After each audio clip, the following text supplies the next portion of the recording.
Hi, today I'm going to review a book that is Love for Imperfect Things, How to Accept Yourself in a World Striving for Perfection.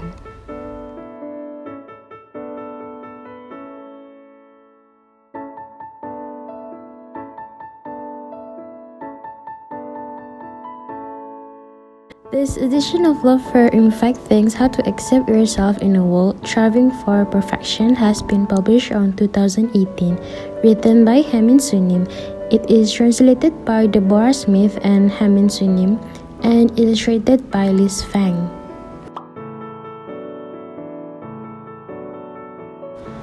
Haemin Sunim is one of the most influential Zen Buddhist teacher, writer, and the founder of the School of Broken Hearts in Seoul. He was born in South Korea and educated at Berkeley, Harvard, and Princeton. He received formal monastic training from Haemin Monastery, South Korea, and taught Asian religions at Hamizah College in Massachusetts for 7 years.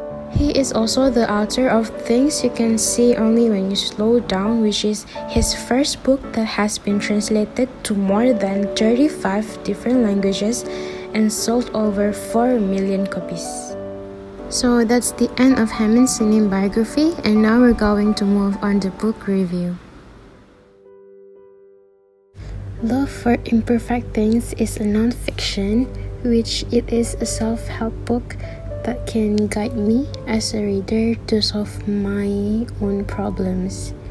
One thing that I like about this book is that the words that are used are very simple, and it is easier for me to keep up with the scenarios, and it gave me better understanding of the contents.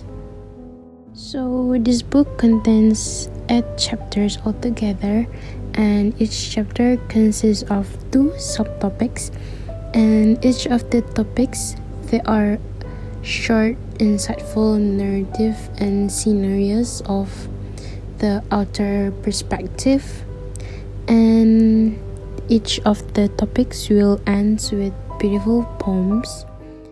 That's why I love it, and I like to highlight them because I know that I will going to refer and read it back whenever I feel like I need some words to heal me up.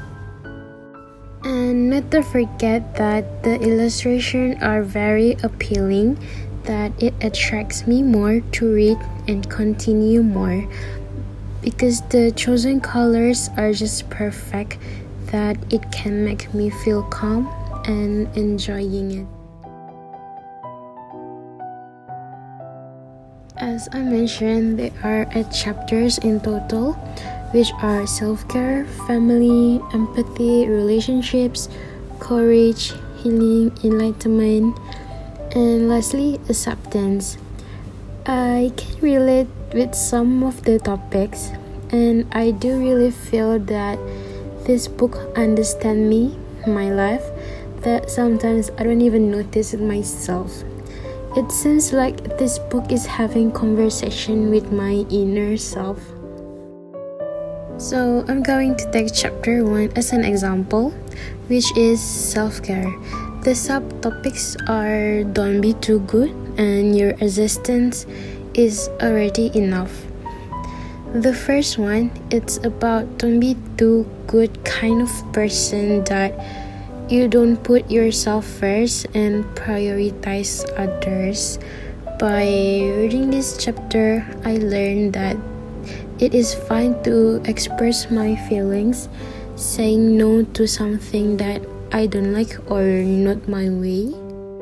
So yeah, that's just an example that I can say about. If you are curious, and I hope you are, do check and read it out. I mean, no regrets, it's worth it. In conclusion, this book obviously helped me to improve myself in terms of love, solicitude, and wisdom that are mostly used in this real world. It shows me on how to find beauty in the most imperfect things, including the reader itself or myself, because Everyone has their own kind of perfections that they don't even notice. Here are some of my favorite words in the book. What you are feeling is not something that should just be ignored, but something very significant. The feelings inside you will not easily disappear just because you decide to suppress or ignore them. Don't think you are lovable only when you succeed at what the world demands. You are already worthy of love. Put your heart, mind, and soul into even your smallest acts. This is the secrets of success by Swami Sivananda. Some people come into our life and quickly go. Some stay for a while and leave footprints on our hearts. And we are never ever be the same by Flavia Whedon. I actually love most of the words that are used in the book.